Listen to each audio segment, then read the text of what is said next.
My king watched his own twin put his hands on me in front of the entire court. They thought he was a coward, until he did something that made the gods themselves tremble.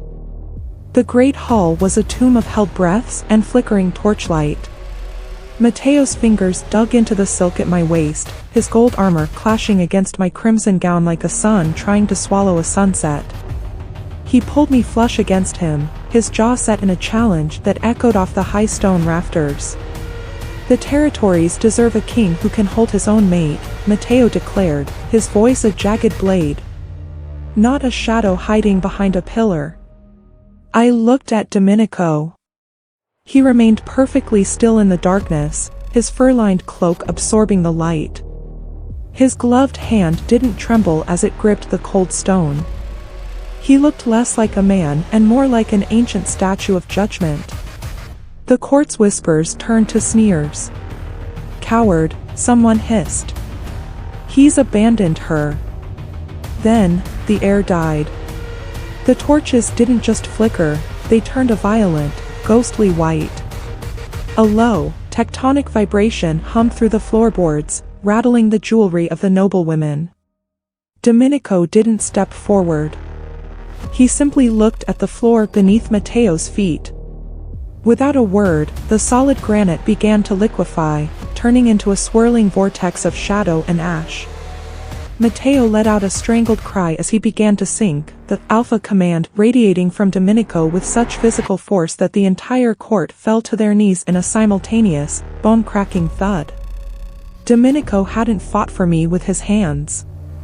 He was unmaking the world with his mind.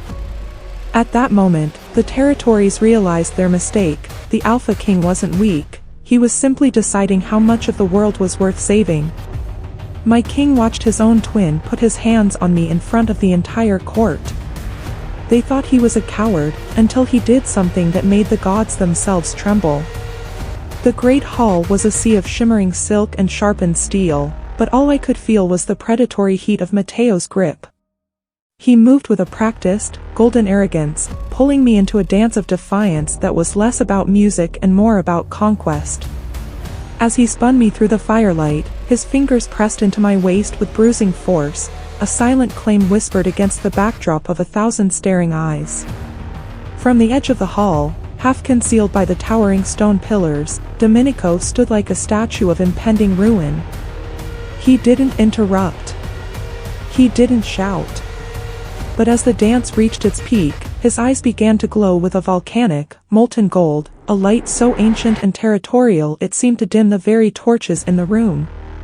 You can't afford to stop at the middle, because what happens at the end will shock you. Welcome to Bound to the Alpha. Hit the Join the Pack button to subscribe, like, and share. We want to know our global pack. Where are you from? Put your territory in the comments section below. The silence of the king is ending, and the storm is about to break. The silence of the Alpha King was a heavy, suffocating shroud that draped over the great hall long after the music had died. As the guards escorted me away from the firelight, the court's whispers followed like the rustle of dry leaves. He didn't lift a finger, a duchess murmured, her voice laced with sharp disappointment. A king who allows his own brother to manhandle his mate is a king already wearing a shroud.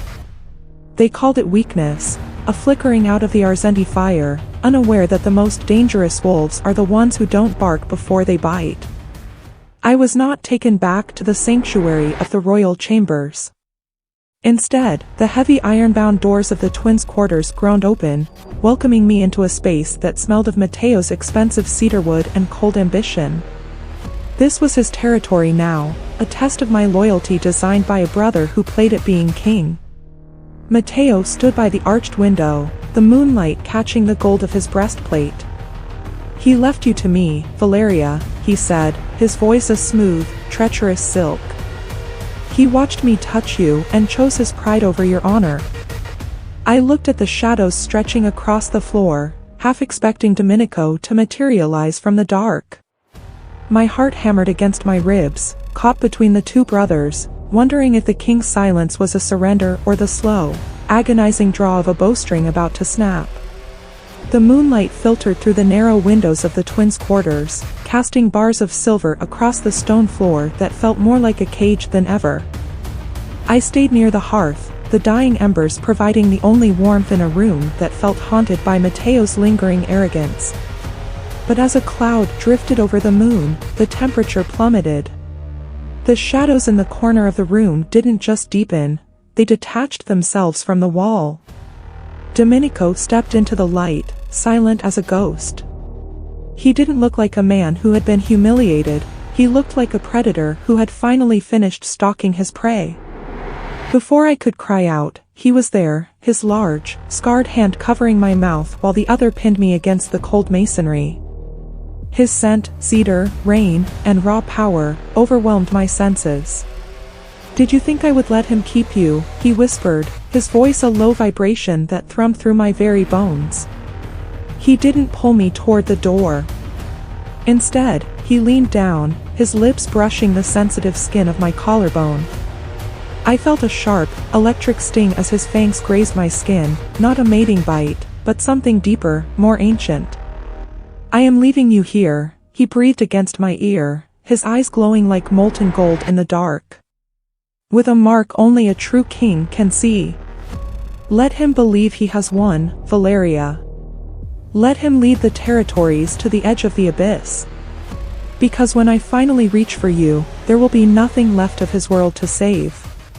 The air at the borderlands was thin and tasted of iron, a stark contrast to the suffocating luxury of the central palace. Matteo rode beside me, his golden armor catching the harsh, unfiltered sunlight of the northern rim. He looked every bit the conqueror, gesturing with a gloved hand toward the sprawling valleys below. "See this, Valeria," he said, his voice ringing with a false, bright pride. "This is what a king who takes action can provide. Security. Prosperity. A future where you don't have to hide in the shadows of a silent man." But as we moved through the outpost, the strength he promised felt like a hollow shell. The warriors here didn't wear the Arzenti colors, they wore the dark, jagged sigils of the Obsidian Horde, the very enemies our ancestors had died to keep at bay. My heart hammered against my ribs as I watched Matteo exchange a knowing nod with their commander. It wasn't a tour of defense, it was an inspection of a sail. Matteo wasn't strengthening the borders, he was dismantling them, brick by brick, trading the sovereignty of every territory for a crown he couldn't win on his own. He was planning to sell us all to the ancient enemy just to secure his grip on me.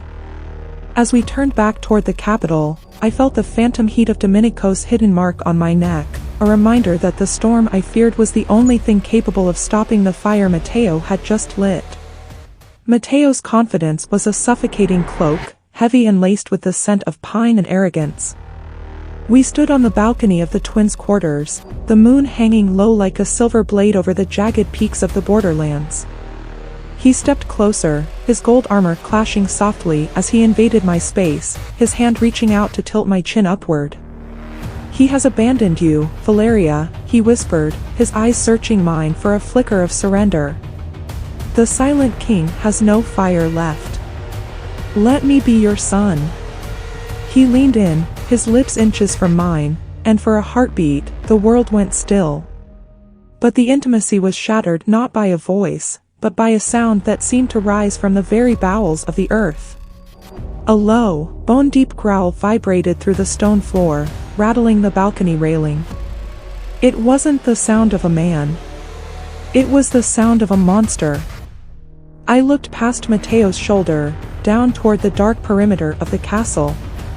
There, weaving through the jagged shadows of the pines, was a massive, obsidian shape.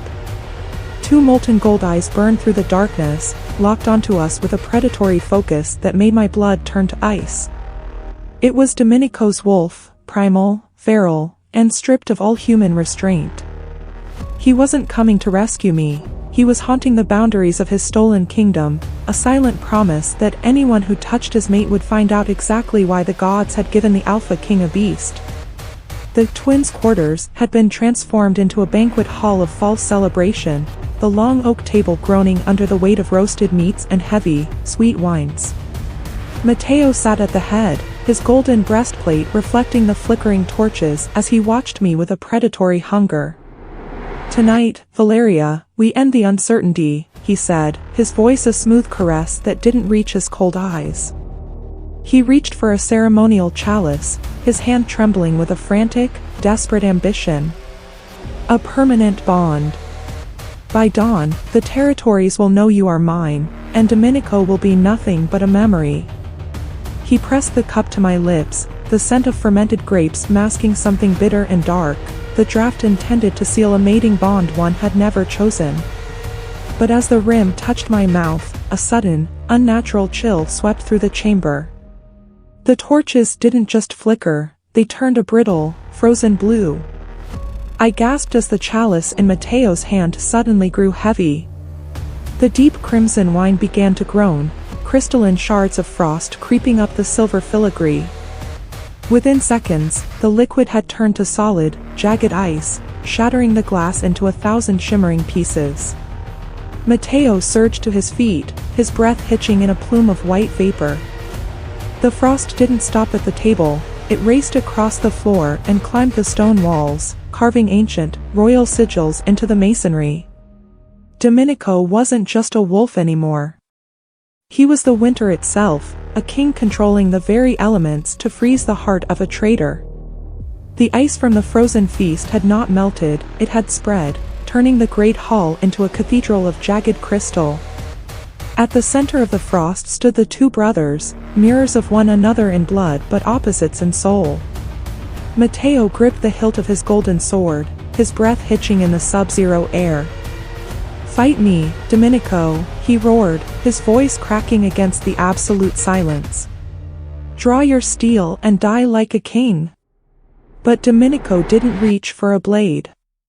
He stepped out of the shadows, his fur-lined cloak sweeping over the frozen floor. He looked at Matteo not with hatred, but with a terrifying, weary pity. "I don't need a sword to break a boy who plays at being a man," Dominico said, his voice a low vibration that made the very foundations of the castle groan. Then, he unleashed it, the Alpha command. It wasn't a shout, it was a psychic tidal wave that forced every warrior in the room to drop their weapons in a clattering chorus of surrender. Matteo collapsed to his knees, the weight of Dominico's true authority crushing the gold right off his chest. "I didn't lose the throne, brother," Dominico whispered, stepping over the shattered sword of a traitor. "I surrendered it. I needed to see who would celebrate my fall, and who would try to steal my mate the moment they thought I was weak. Now, the territories know exactly who you are." The great hall was silent, the air still fractured by the remnants of Dominico's crushing Alpha command. Matteo lay broken on the frost-covered stone, his golden armor cracked and dull, looking up at the brother he had tried to supplant. The court waited for the spray of blood, for the killing blow that would end the treason. Dominico reached down, but his hand didn't find a throat, it found the center of Matteo's chest. "Death is a mercy you haven't earned," Dominico's voice resonated, cold and absolute. A blinding flash of silver light erupted from his palm, followed by a sound like a soul tearing in two. Matteo's scream was a high, thin thing that ended in a whimper as his inner wolf was severed from his spirit, stripped away forever. To be a shifter without a wolf was to be a ghost in one's own skin, a fate more agonizing than any execution. Dominico turned away from the hollow shell of his brother and looked at the lords of the 5 territories. "You watched a traitor touch my mate and did nothing," he stated, his eyes glowing with a terrifying, molten intensity. "From this moment, your loyalty is no longer mine to hold." He pulled me forward, the mark on my neck burning with royal heat. "Kneel and swear a blood oath to Valeria. She is the heart of the Arzenti. If she falls, every territory burns. If she thrives, you survive. Choose now." One by one, the warriors dropped, their blood hitting the ice in a sacred vow. The great hall, once a frozen tomb of betrayal, now radiated with a warmth that had been missing for generations. Matteo was gone, a ghost wandering the edges of the territories he had tried to sell, but his shadow no longer darkened the throne. I sat in the high chair of the Arzenti, the blood oath of the Lord still humming in the air like a physical shield. Beside me, Dominico didn't stand as a jailer or a silent shadow, but as a king who had finally learned that true power isn't found in a cage, but in the trust of a mate who can stand equal to his flame. Our reign began not with the crushing weight of the Alpha Command, but with a bond forged in the fires of the borderlands and the ice of the Great Hall. The territories didn't kneel out of terror anymore. They knelt because they had seen a king willing to surrender his pride for his queen, and a queen brave enough to command the storm. We were no longer just a bloodline, we were a legend being written in real time. Thank you for staying with us until the very end of this journey. Your support is the heartbeat of this story. If you want to see more of Valeria and Dominico's legend, hit the Join the Pack button to subscribe. It truly goes a long way for us. Also, make sure to turn on your notifications so you don't miss out on the next chapter of the Arzenti bloodline. The pack is growing, and your place in it is waiting.